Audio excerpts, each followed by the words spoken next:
Welcome to Polaris-Live. This is your host, Sarwar Kashmeri. Thank you for joining us for today's discussion in our series focused on the U.S.-China relationship and its global implications as seen through the eyes of experts from around the world.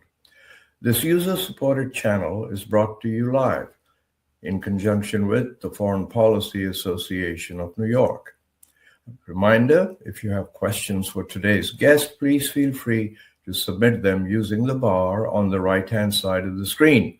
After the live event, you can also listen to these programs on your favorite podcast program. Thank you again for being part of the conversation. India and the United States have just announced what is supposed to be a far-reaching trade agreement in their joint statement announcing the deal. President Trump said that in exchange for lower U.S. tariffs, India has committed to stop buying Russian oil and open its vast agricultural market to American imports. The implications are enormous here. India's relationship with Russia goes back decades. More than half of India's workforce still depends on agriculture. But Indian Prime Minister Modi did not confirm these terms that Mr. Trump made when they announced the trade agreement. Not only that, the U.S. has already started walking back tough language. So what was really agreed? To help us sort through these headlines, I'm joined today by one of India's leading trade experts, Mr. Ajay Srivastava. Mr. Srivastava is the founder of Global Trade Research Initiative, an Indian research group specializing in technology, climate change, and trade. He has served as an Indian Trade Service officer, working as part of the Indian team negotiating free trade agreements, ASEAN, the Asian Trade Group, Japan, Korea, Australia, the EU, and others. He writes regularly for the leading Indian media, including Business Standard, The Hindu, Times of India. He's the author of books such as Stop Talking, Start Exporting, numerous memoranda. He joins us today from New Delhi. Welcome back to Polaris Live, Mr. Srivastava. It's nice to have you with us.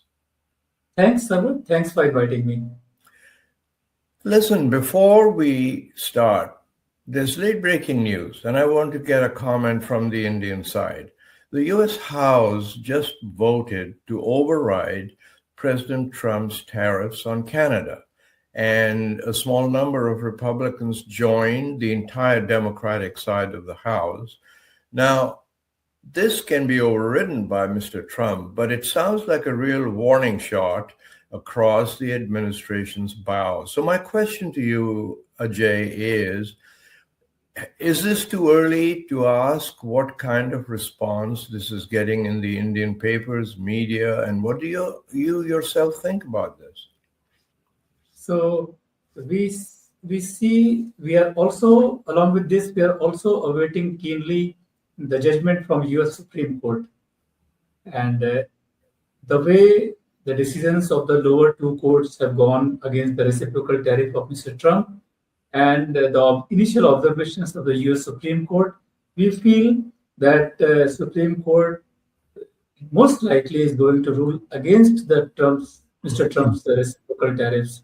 So along with this ruling on Canada, Supreme Court ruling, together everything will mean a lot of trouble for U.S. reciprocal tariff regime, and it will put them crashing down, and the world will come to the old era, pre-April 2025 era, where all the trade was happening at the WTO rules on MFN tariffs, etc. My goodness, you are an optimist, aren't you? So getting back now to the big trade agreement, I was in Bombay a couple of weeks ago when all of this started to happen. This is supposed to be a landmark agreement, but India just traded its decades-old relationship with Russia and some say the livelihood of farmers for a tariff deal with Washington. Did President Trump misunderstand what India agreed to? Because the Indian Prime Minister, when he talked about the deal, did not say anything about the big points that Mr. Trump made.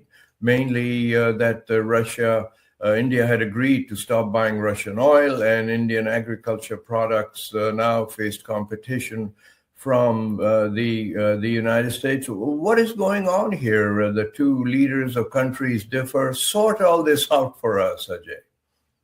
So a lot of big talk is there, but we have one pager as a legal document that's called the joint statement agreed between America and India.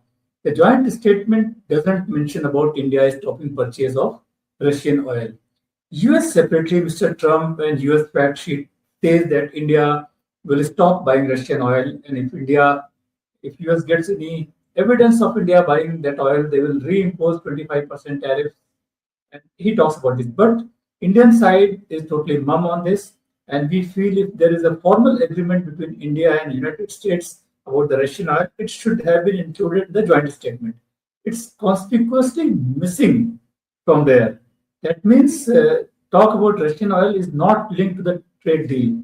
And if we have to understand it better, let's say Mr. Trump imposed 50% reciprocal tariff on India, 25% because India was buying oil from Russia, and 25% country-specific reciprocal tariff. Mr. Trump feels that's more detailed than we've really seen for a long time. But let me ask you, how dependent is India on Russian oil today compared to before the Ukraine war? So till Ukraine war started, our imports of oil from Russia were minuscule, just $2-3 billion, which means about 3% of India's oil imports. Oh. But now, after Ukraine war, India started buying more of Russian oil because it was available on discount, and India had the consent of the US in buying Russian oil. US allowed India to buy Russian oil because it was thought that if we are buying from Russia, it will keep the world oil prices in check. So US explicitly allowed, US ambassadors on record talking about these things. But now US feels India should not buy. How much we are buying right now? So in financial year 2025, a share of Russian oil in India's oil import was 35%. So from 3% pre-Ukraine war to 35%, more than 1/3. So Russia is our top supplier of oil. Now, of course, we are cutting our supplies from Russia, and in the next few months, we'll know whether they trickle down to zero or what happens. But is it even economically feasible for India to replace Russian supplies? So here two aspects are there. See, Russia, America is doing agreement with the European Union, South Korea, Japan, Malaysia, UK, Right. India, and taking commitments from all these sides to buy more of US oil and other energy products. But when we total all these things, for example, European Union agreed to buy energy worth $750 billion in 3 years, $250 billion a year. Almost all countries have given commitments. America doesn't have so much surplus oil to supply. You know, in 2024, their crude oil deficit was $60 billion. So America doesn't have enough oil. They are taking commitments. They don't have sufficient oil to supply. So what I feel is that the game plan, my guess is that if you keep the Russian oil outside the world oil market, there will be supply shortage. The prices will go up, and American oil, which most of it comes from say fracking process, it will become viable. Below $55 per barrel, it's not viable. So if prices go up, then only it's become viable. That may be the whole game plan. It will be unveiling itself in the next few months. But Ajay, a little broader, excuse me, a little broader optic here. Wouldn't such an agreement represent a strategic shift away from India's long-standing position as the leader of the non-aligned countries? I think like everybody else, we are biding our time. There is no political statement from India, but my personal observation when we discuss with our friends, we feel India's silence is because we are biding time, like Europe is biding time, Japan is biding time. Everybody is agreed Mr. Trump's unreasonable one-sided trade deals. Same is the case with India. So everybody feels his policies, his tariffs are unsustainable. They will go sooner than we know. Nobody wants to annoy him because simple reason America is a big market for everybody. They are easy buyers, easy market. Nobody wants to lose that. And because of that, people are agreeing to unreasonable terms and biding time, hoping that some of these things will come crashing down in the next few months. So let me just clarify something. Mr. Trump, in his announcement of the deal, said that he was reducing tariffs from 50% to 18%. Part of the reason, he said, was that India was finally going to open up its agricultural market. Now, as I recall, more than half or even more than 60% of India's workforce depends for their living on agriculture. So what would opening markets to U.S. farm imports actually mean on the ground, Ajay? And could this trigger the kind of massive former unrest we've seen by the farmers? So agriculture, you rightly said, it's not a trade issue. It's a livelihood issue for more than 700 million people of India. Most of them, they have small farms where they produce and consume most of the product. It doesn't go even to the domestic market. Forget about the exports and all those things. So it's a livelihood issue. We are unproductive. Our productivity is less than 1/3 of the United States because there is a mechanized mass, big scale farming is there. So we are not in position to open our agriculture, and government knows this. So government will never open the core agriculture. See, agriculture can be divided to two parts. One is core agriculture, like grains, wheat, rice, millets, all these things. And second is processed, where we process food. So process is okay, but the farmer is dependent on the core agriculture most of the time. And Indian government is cognizant of this fact that they will not open core agriculture. From the joint statement, we cannot be clear. Only when the final agreement comes, we'll know which agriculture products has been agreed by India to open, because right now there is a cryptic word, other agriculture products tariff will also be brought down. We don't know what is others, but knowing the stance of the governments, this government and the past governments, they know that agriculture is sensitive, it's bad for the farmers, and they will not open this. That's my reading. But Ajay, let me press this point a little bit. I mean, the President of the United States of America said that in this agreement, India has agreed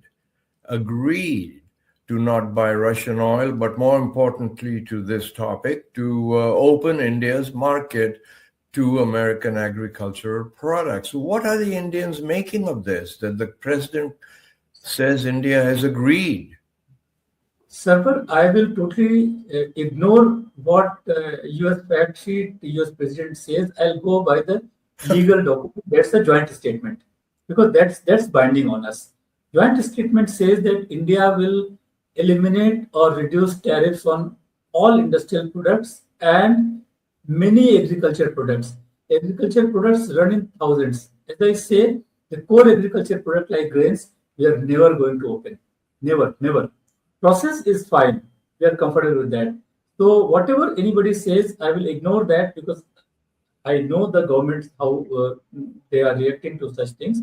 Joint statement doesn't say that we are going to open core agriculture. No. Okay.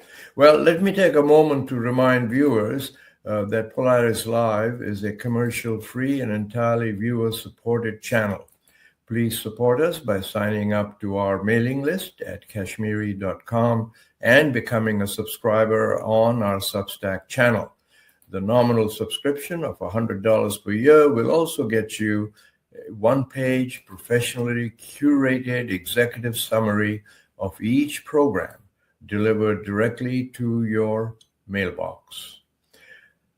I'm going to again, Jay, getting back to our program, India also supposedly committed to buying $500 billion of U.S. products in this trade agreement. That's an enormous amount of money for India, isn't it? I mean, it's almost a fifth of the country's gross domestic product. How can this be? So imagine, Sarwar, the times we are living in now. a developed country seeking commitments from a poor developing country to buy more products. There is no reciprocity here. So it's just a one-way street. And then, suppose we talk about buying things from China. China, our current imports are about, say, $120 billion. In 5 years, we import more than $600 billion worth of goods. But it's we don't like such large trade deficit, but it's okay because what we get from China is useful for us. It goes into our factories, it's mostly intermediates and machinery, which is useful.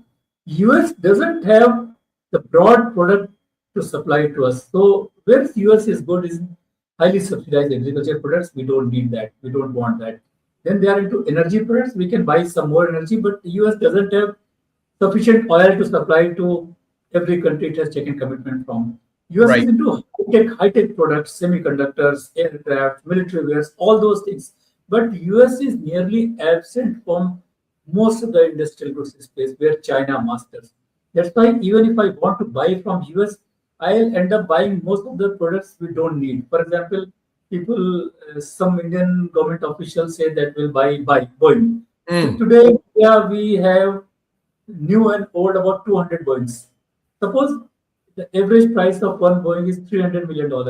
If we buy all the 200 again to replace old with the new, it will be just $60 billion. And we import about $45 billion every year, various goods from US. Still, the deficit of about more than $200 billion.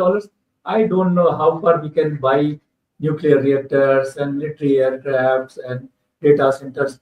It will be difficult. That's why it's not mandatory. US fact sheet has made it slightly easier for us. They say India intends to. That India is not bound by this. India, it's like aspirational target for us. Well, Ajay, there's a real disconnect here between what is being said in India versus what the president said. So I'm going to ask you, it's starting to sound more like this was a political announcement rather than a trade announcement. Is that fair? Yes, that's perfectly fair, Sarwar. All these announcements, earlier, before Mr. Trump's era, they were always signed announcement when both the sides were present, leaders of both the sides were present. Now, Mr. Trump, at some odd hour in the night, he releases something on Truth Social that becomes the breaking news of the trade deal with any country. So we are in different times, but for us, for trade, we have to go for negotiated documents, agreed documents. Like joint statement is the only thing that is agreed.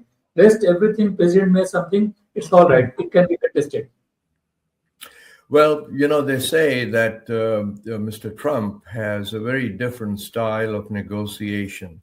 He likes to sit across the table and make agreements and does not like the bureaucratic, go through the State Department, go through the FTA, the WTO channels, too much time.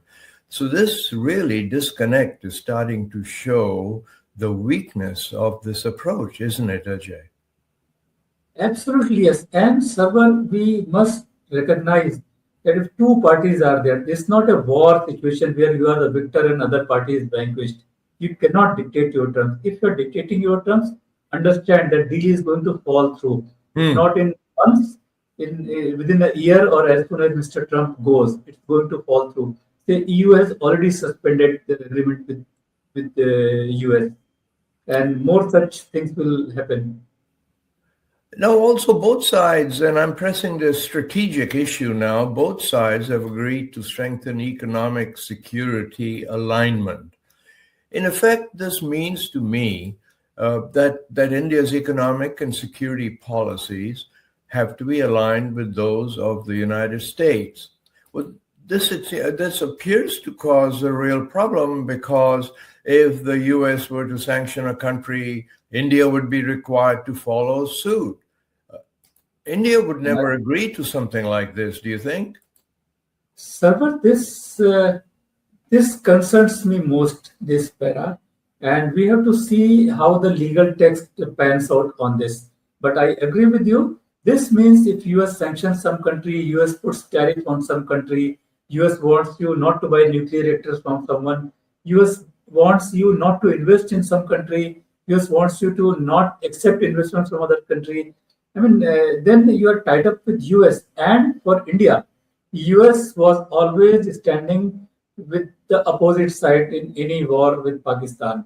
US was never with India. They were supporting Pakistan all the time in the past 50 years, 60 years, all the time.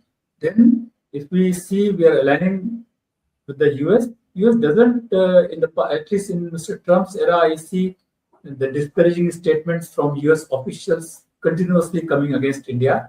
So I don't think there is any heart-to-heart alignment possible. And but we have to see how the legal text when the full agreement is in place. Right now, just two lines are there. What you correctly read.